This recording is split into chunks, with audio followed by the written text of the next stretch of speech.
Cese de la incapacidad.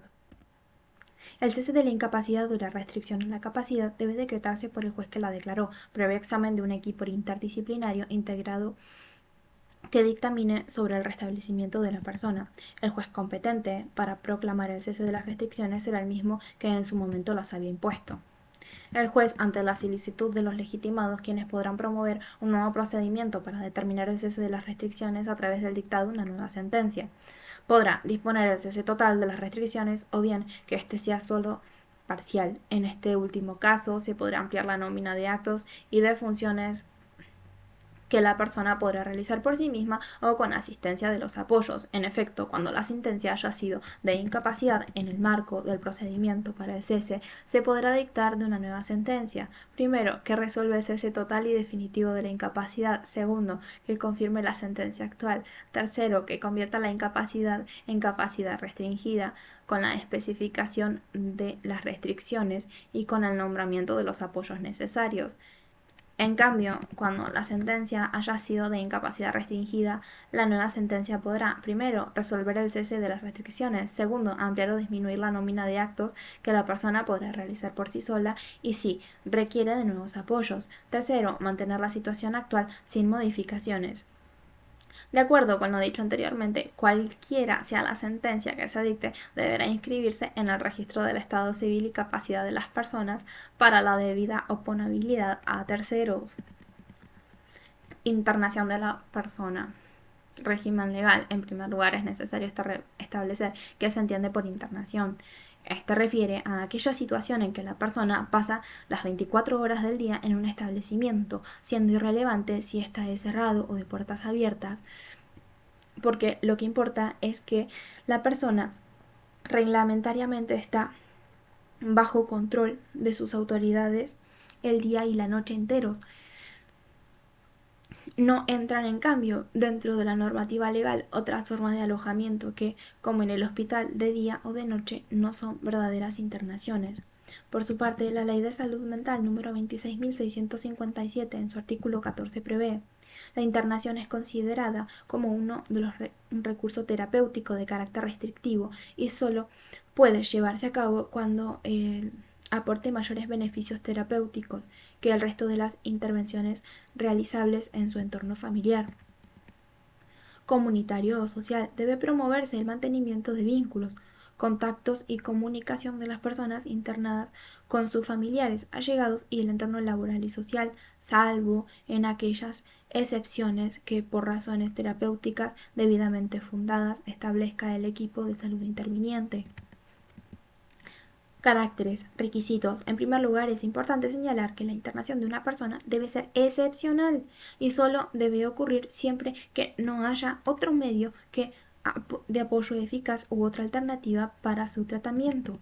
De conformidad con las reglas generales previstas en materia de restricciones a la capacidad, artículo 32, aun cuando la persona está internada en un establecimiento asistencial, debe partirse de la presunción de la capacidad de ejercicio de la persona. Además, esta medida debe ser excepcional y siempre en beneficio de la persona, por lo que deben priorizarse las alternativas terapéuticas menos restrictivas de los derechos y de las libertades de la persona. Asimismo, se prevé que todas las medidas que se adopten en relación con la restricción a la capacidad jurídica deben estar sustentadas en evaluaciones interdisciplinarias, en las que intervendrán psicólogos, psiquiatras, asistentes y trabajadores sociales, entre otros. Tal como hemos señalado anteriormente, el artículo 41 del Código de Fondo prevé recaudos que deben implementarse para el supuesto de una internación involuntaria. Estos son: primero, debe estar fundada en una evaluación de un equipo interdisciplinario que señale los motivos que la justifican y la ausencia de una alternativa eficaz menos restrictiva de la libertad de la persona. C. Solo procede ante el riesgo cierto e inminente de un daño de entidad que la persona protegida o para terceros. C. Es considerada un recurso terapéutico de carácter restrictivo y por el tiempo más breve posible y debe estar supervisada periódicamente.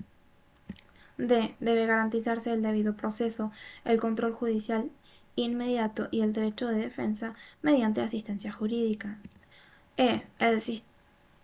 La sentencia que apruebe la internación debe especificar su finalidad, duración y periodicidad de la revisión.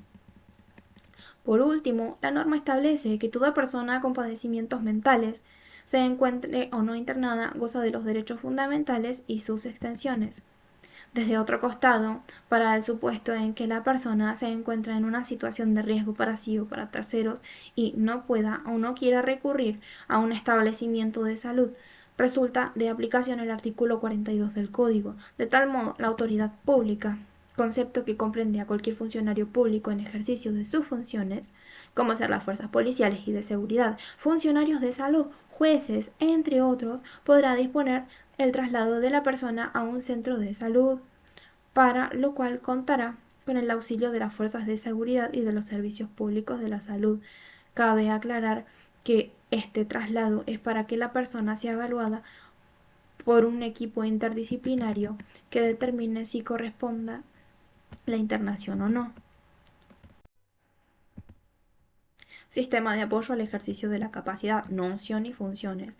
La Ley 26.378, que aprobó la Convención sobre los Derechos de las Personas con Discapacidad y su protocolo facultativo mediante una resolución de la Asamblea General de las Naciones Unidas del mes de diciembre de 2006, prevé en su artículo 12 igual reconocimiento como persona ante la ley.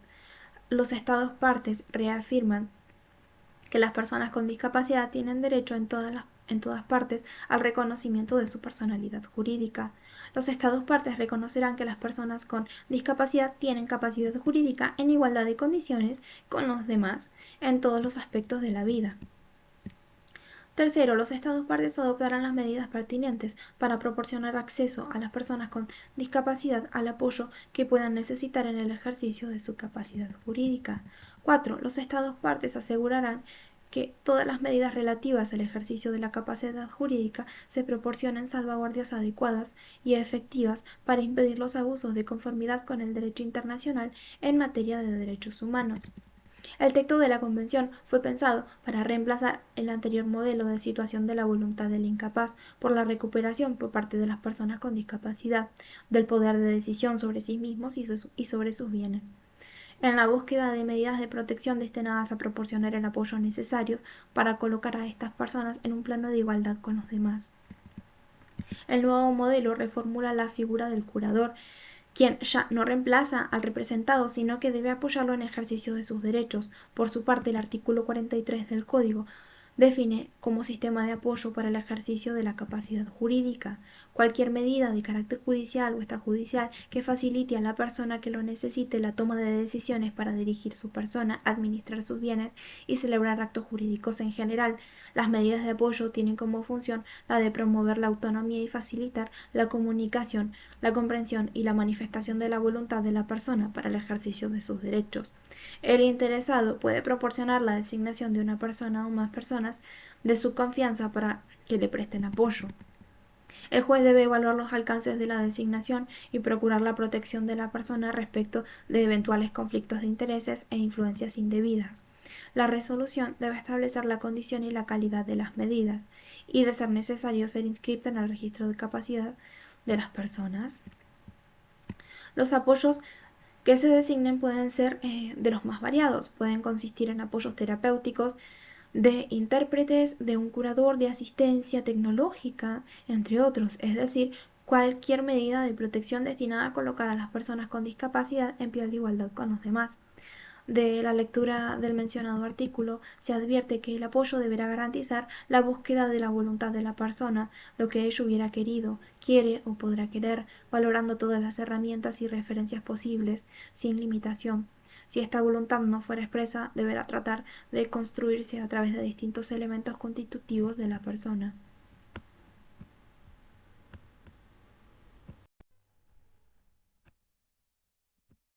Designación.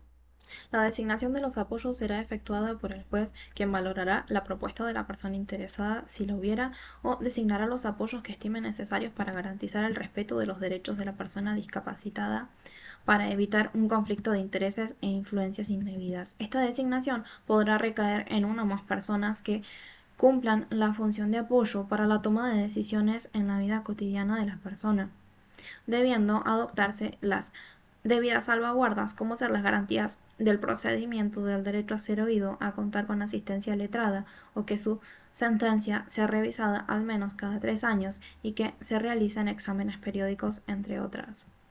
Inscripción. Cuando la actuación de los apoyos sea requisito para la validez de determinados actos por celebrarse, el acuerdo con la modalidad prevista por el juez en la sentencia, estos deberán inscribirse en el registro del estado civil y capacidad de las personas a los fines de resguardar los derechos de los terceros que se encuentren con la persona a la que se le ha restringido su capacidad, pues serán nulos los actos de persona incapaz o con capacidad restringida realizados con posterioridad a su inscripción en el registro, que contrarien lo dispuesto en la sentencia.